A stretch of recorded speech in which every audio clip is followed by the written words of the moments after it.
ଏବେ ତୈଳ ସଂକଟ ଦେଖା ଦେଇଛି ସାରା ବିଶ୍ୱରେ। ଭାରତରେ ମଧ୍ୟ ଭାରତ ସବୁଠୁ ବଡ଼ ଆବାଦୀର ଦେଶ, ତାକୁ ଓଡ଼ିଶା ସେ ପରିପ୍ରେକ୍ଷୀରେ ମଧ୍ୟ ଯେଭଳି ଭାବେ ଆକୁ ରକ୍ଷା ପାଇବା ପାଇଁ ଏଥିରୁ ଆମେ ମୁକୁଳିବା ପାଇଁ ଆର ସମାଧାନର ବାଟ ଯେ ଆମେ ସମସ୍ତେ ମିତ ଭିତର କଥା ମଧ୍ୟ ସମସ୍ତଙ୍କୁ କୁହାଯାଇଛି। ଏବଂ କମ୍ରୁ କମ୍ ସରକାରୀ ସ୍ତରରେ ମଧ୍ୟ ଯେମିତି ତେଲ କମ୍ ଖର୍ଚ୍ଚ ହେବ ତାକୁ ନେଇ ମଧ୍ୟ ଏସ୍ଓପି ଜାରି ହୋଇସାରିଛି, ମାର୍ଗଦର୍ଶିକା ଜାରି ହୋଇସାରିଛି। ଏବଂ ଏପଟେ ରହିଲା କୌଣସି ଗାଡ଼ି ବସ୍କୁ ବସ୍ ଅନରେସନ୍ ଟ୍ରକ୍ ଅନରେସନ୍ ସମସ୍ତଙ୍କୁ ଡାକିରି ମଧ୍ୟ ଆମେ କଥା ହେଇସାରିଛୁ ଏବଂ ଚିଫ୍ ସେକ୍ରେଟାରୀ ମଧ୍ୟ ଡାକିରି ସେମାନଙ୍କୁ କଥା ହେଇସାରିଛନ୍ତି। ଆଇଓସି ତାର ଚିଫ୍ ଜେନେରାଲ ମ୍ୟାନେଜର ତାର ନୋଡାଲ ଅଫିସର ଅଛନ୍ତି। ସବୁ ଆଇଓସି ବିପିସି ଏଚପିସି ଯେତେ ପ୍ରାଇଭେଟ୍ ସମସ୍ତଙ୍କୁ ଡାକି ମଧ୍ୟ ହେଇଛି ଯେ କିଏ ଆଉ ଯେମିତି ସ୍କାରସିଟ୍ ଦେଖାଦେବନି। ଏବଂ ଗୋଟେ ହ୍ୱାଟ୍ସଆପ୍ ଗ୍ରୁପ୍ ବି କରାହେଇଛି, ସେଥିରେ ଯଦି କୌଣସି ଜାଗାରେ କାହାକୁ ତେଲ ମିଳିଲା ନାହିଁ ତାକୁ ନିଶ୍ଚିତ ସେ ଜଣାଇବେ ତାକୁ।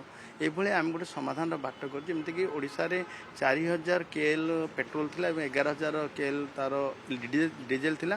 ତାକୁ ଆବଶ୍ୟକ ଦୃଷ୍ଟିରୁ ଆଉ ଟିକେ ଆମେ ବଢ଼େଇକିରି 21% ତାର ଡିଜେଲରେ ପେଟ୍ରୋଲରେ ବଢ଼େଇଛୁ ଏବଂ 22% ତାକୁ ଡିଜେଲରେ ମଧ୍ୟ ବଢ଼ିଛି।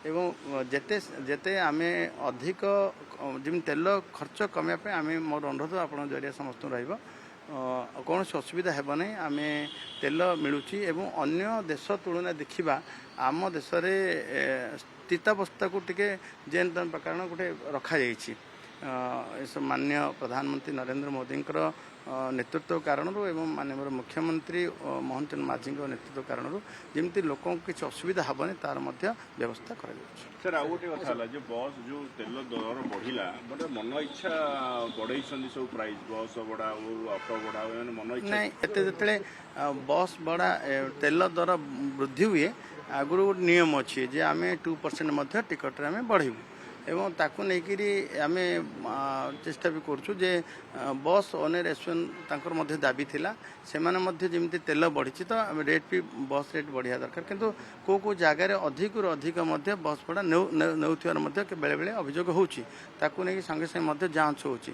ଆମେ ସମସ୍ତଙ୍କୁ ବି ଅନୁରୋଧ କରୁଛୁ ଯେ ଏ ସମୟରେ ଏ ଗୋଟେ ପ୍ରକାର ସଙ୍କଟ ସମୟ, ଏ ସମୟରେ ସଙ୍କଟକୁ ଆଖି ଆଗରେ ରଖି କିଏ ଯେମିତି ଅଧିକ ଚଢ଼ା ଦରରେ ରେଟ୍ ନ ନିଅନ୍ତୁ ଏବଂ ସରକାର ସହଯୋଗ କରନ୍ତୁ। ନିୟମ ଅନୁଯାୟୀ ଯେତିକି ଆମେ ଯେଉଁ 2% ବଢ଼େଇଛୁ ମଧ୍ୟ ତାକୁ ନେଇକରି କରନ୍ତୁ।